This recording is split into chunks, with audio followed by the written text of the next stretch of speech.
Muy bien, aquí estamos como todos los días. Muchísimas gracias por la gentileza que nos honra al sintonizarnos.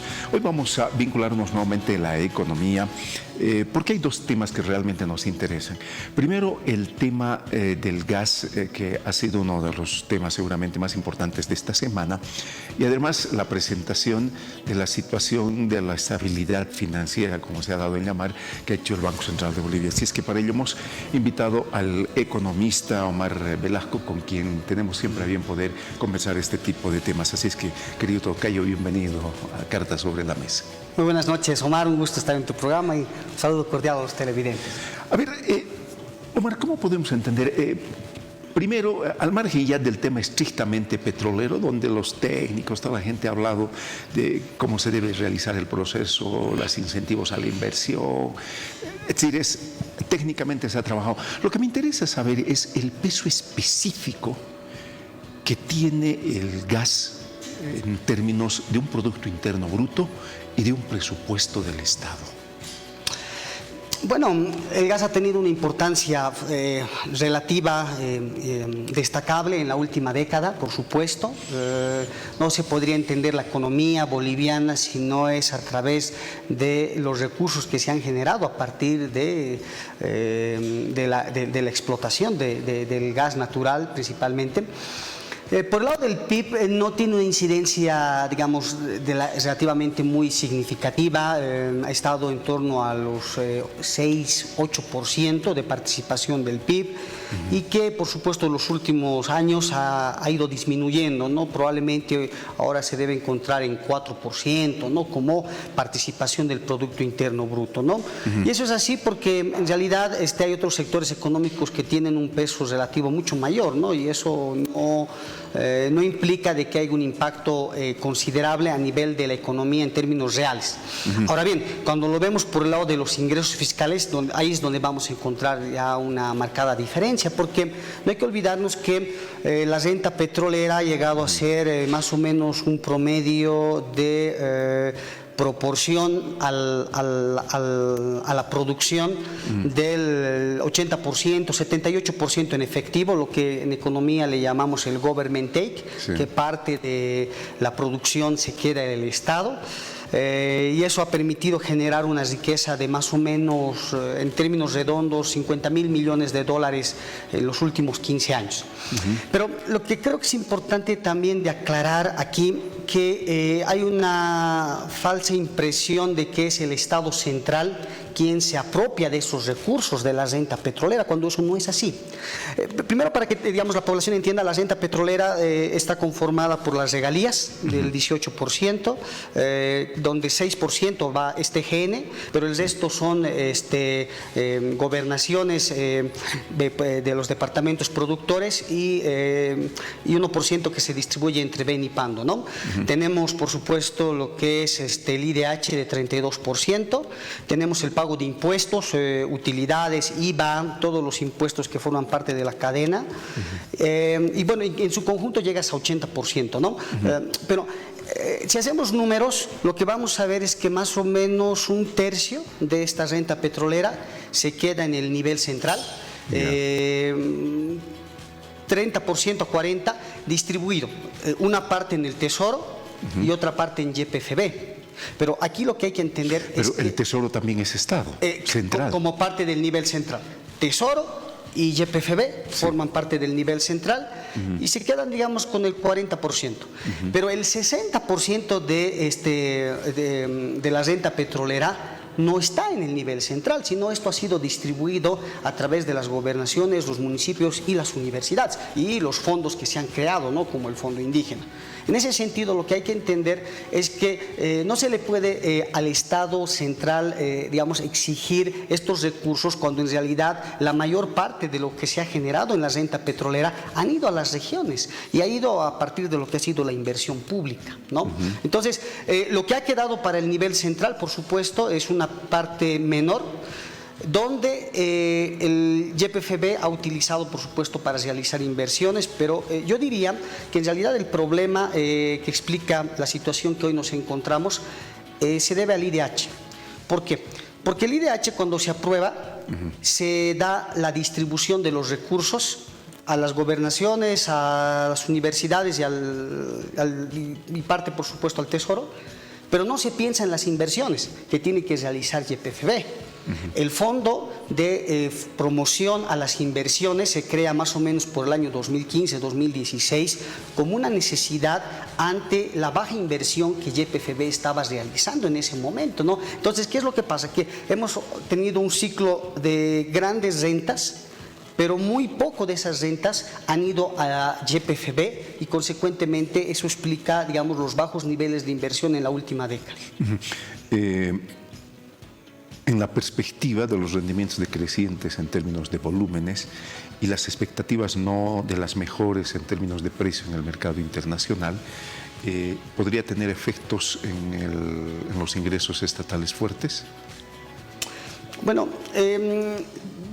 todo commodity genera una sensibilidad en los ingresos fiscales. Nosotros somos dependientes fiscalmente hablando de la fluctuación del precio del petróleo, porque eso afecta, por supuesto, a la recaudación de ingresos de la renta petrolera, ¿no? Pero a diferencia de las entidades subnacionales, el nivel central tiene una ventaja, que tiene una mayor participación en los ingresos tributarios, ¿no? En el pago de los impuestos, ¿no? Que por distribución más o menos el 75% se queda al nivel central. Entonces, eso le permite al nivel central tener menor fluctuación de ingresos que no tienen los subnacionales. Claro. En ese sentido, en realidad, los subnacionales se enfrentan a dos tipos de dependencia.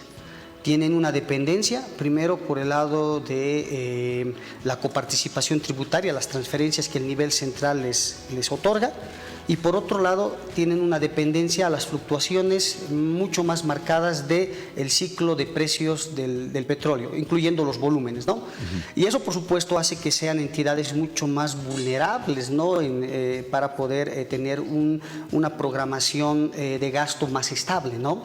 Y es una razón de por qué el próximo año se ha visto que va a disminuir en la parte de ingresos hidrocarburíferos los ingresos, ¿no? Pero también ahí se debe a que estas gobernaciones y municipios no han hecho su tarea, porque en el tiempo ellas tenían que haber creado sus propias fuentes de ingresos, sus ingresos propios, ¿no? Y dejar de depender tanto de las rentas del Estado como de las rentas hidrocarburíferas, ¿no? Y al no haber hecho ese trabajo, hoy, por supuesto, está en una situación mucho más difícil. Pero regularmente, Omar, los gobiernos subnacionales tendrían que crear entonces nuevos impuestos, porque el Estado, cualquier institución pública, amén de que pudiera dedicarse a la actividad productiva, que eso es debatible o no, la gran fuente siempre de ingresos han sido los tributos.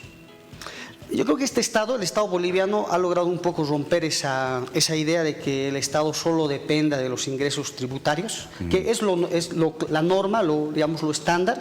En la región, los países, para aumentar sus ingresos, cobran más impuestos a su población, ¿no? Pero en el caso boliviano lo que se ha hecho es apostar, por un lado, a la creación de empresas públicas, tratar de enfocarse en algunos sectores extractivos que puedan generar mayor retorno y eso, por supuesto, apalancar procesos luego de gasto y de inversión, ¿no? Este modelo empresarial del Estado no ha sido replicado a nivel subnacional, ¿no? Que podría haber sido probablemente una alternativa en el tiempo, probablemente porque todavía los niveles subnacionales no tienen la suficiente, digamos, expertise, no se arriesgan, ¿no? Digamos, a crear una empresa probablemente pública local que probablemente pueda ser también una fuente de ingresos. Pero si hablamos, por ejemplo, del municipio de La Paz, durante la gestión de Revilla, ¿no? Hubo algunos esfuerzos de crear, por ejemplo, se construyó un parqueo inmenso, se comenzó a cobrar, digamos, una tasa por los parqueos públicos. Entonces, hubo algunos intentos de diversificación de ingresos propios que creo que es el camino que tiene que seguir, ¿no? El resto de municipios, porque en el tiempo los recursos de hidrocarburos pueden terminarse, como ya se ha mencionado, y se debe buscar alternativas de ingresos para las regiones. Bien, esto seguramente nos tendría para mucho más tiempo. Yo quiero referirme a otro tema que también es importante. Se ha producido un hecho para nosotros los periodistas inéditos, cuando un presidente del Banco Central hace presentación de información sobre el tema de la estabilidad financiera del país y nos deja entrar a los periodistas. Entonces, bueno, pero al margen de esto, que puede ser o no criticable, ¿cuáles son los objetivos del Banco Central y en qué se afinca esto de que estamos en un nivel de estabilidad financiera en el país? Es interesante el punto, digamos, a tratar. El Banco Central tiene como mandato constitucional la estabilidad de precios, que en realidad se refleja en mantener el poder adquisitivo de la moneda. Que la inflación no sea muy alta. Claro, pero también del otro lado de generar estabilidad en realidad en relación a otras monedas, ¿no? Porque en la medida que el Banco Central logra mantener la estabilidad de la moneda, también contribuye a la estabilidad, a preservar el valor del boliviano, ¿no? Y tiene una colateral más, el tipo de cambio que maneja también el Banco Central, ¿verdad? Claro. Que está conexo también con la inflación. Totalmente, están necesariamente relacionados. Pero entonces, este informe que el Banco Central presenta tiene como fin poder comunicar a la población la situación del sistema financiero, que se ha visto enfrentado por tres efectos, ¿no? Por un lado, los últimos meses del 2022 hubo, por supuesto, estas protestas en Santa Cruz que derivaron, ¿no?, en una fuerte, digamos, un efecto en el sistema financiero. A comienzos de año tuvimos el ataque especulativo, ¿no?, contra el tipo de cambio, y después la caída del banco fácil, ¿no? Lo que se ha demostrado es que, a pesar de esta coyuntura, ¿no?, bastante difícil, el sistema financiero ha logrado demostrar su solidez financiera.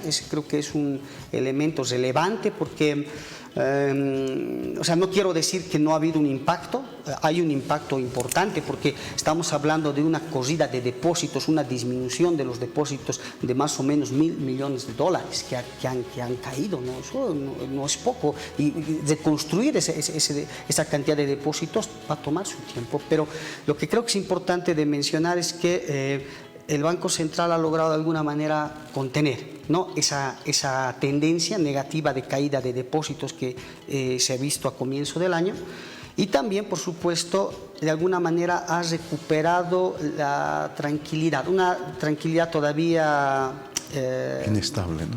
Frágil. Pero el sistema financiero hoy, digamos, ha logrado, digamos, recuperar, ¿no?, esa preocupación que hubo en su momento por la intervención del banco fácil, ¿no? Un poco en relación a la información que tú mencionas, que creo que es esencial.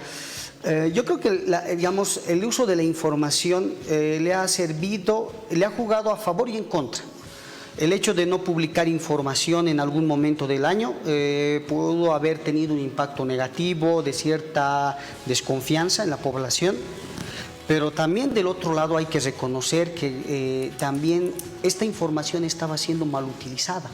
Porque en realidad lo que hay que ver es que después de que ocurre el ataque especulativo, ¿no?, de que salen algunos, yo les voy a llamar economistas pirómanos, porque tratan de jugar con el sentimiento de la población, tratando de levantar expectativas negativas, la gente les cree, comienzan a retirar dinero de los depósitos de los bancos, y eso, por supuesto, contribuye a esta situación de baja liquidez en dólares que la economía tiene, ¿no?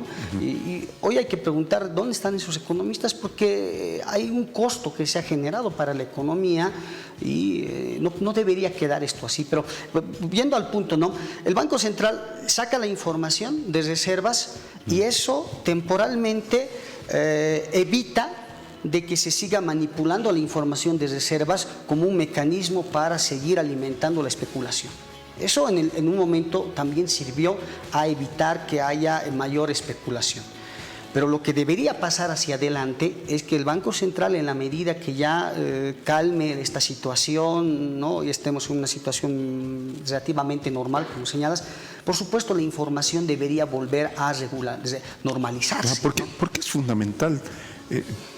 Sabes que cualquier economista entiende la magnitud que tiene la expectativa, y si el Estado no le da una información buena sobre este tema, la expectativa puede ser condicionada. Sí, los agentes toman decisiones y para eso necesitan información. De otra manera no pueden tomar decisiones, vamos a decir, lo más correctas según sus expectativas, ¿no? No obstante, se ha presentado un proceso de manipulación de expectativas y es este factor el que de alguna manera ha hecho que el Banco Central, por una cuestión yo creo de prudencia, decida dejar de publicar temporalmente los datos. Y bueno, ya se ha anunciado que hay una periodicidad un poco más laxa, más ¿no? diferenciada.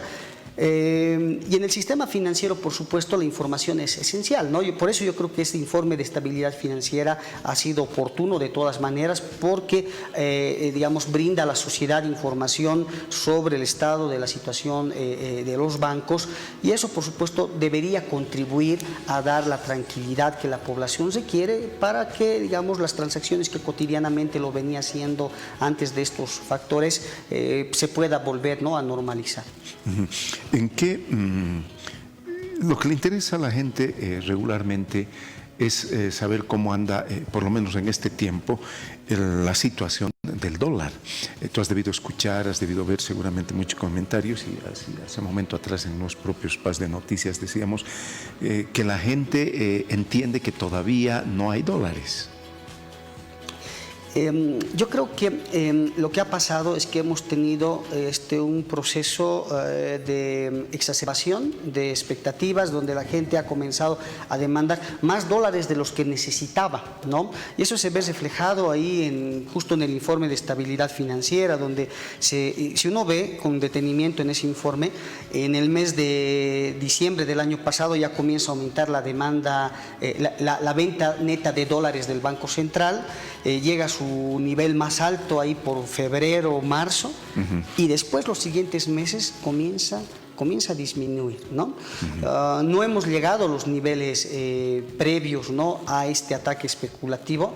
Sin embargo, hay digamos, una clara disminución. Es decir, que la gente de alguna manera ha entendido que esta situación de baja liquidez en dólares podría revertirse.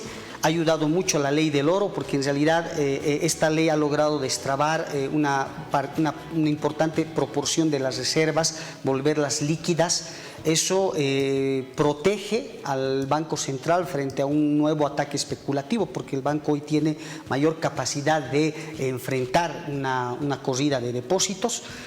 Pero del otro lado la población ya ha dejado de entrar esta psicosis, ¿no?, de ir y buscar dólares cuando en realidad no los necesita. ¿no? Yo creo que en la medida que la población mantenga esta tranquilidad, por un lado, y por otro, el Banco Central, y hablo del gobierno en general, haga más medidas, ¿no?, que den esta línea de confianza en la población, que muestre la capacidad que tiene de generar recursos. Esto puede calmarse, ¿no?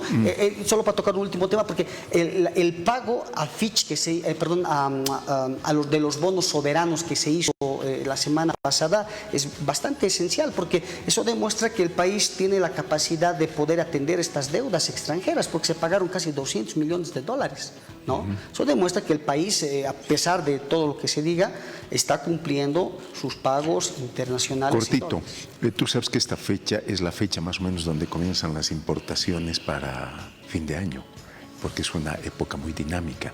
¿No podría generarse una situación complicada?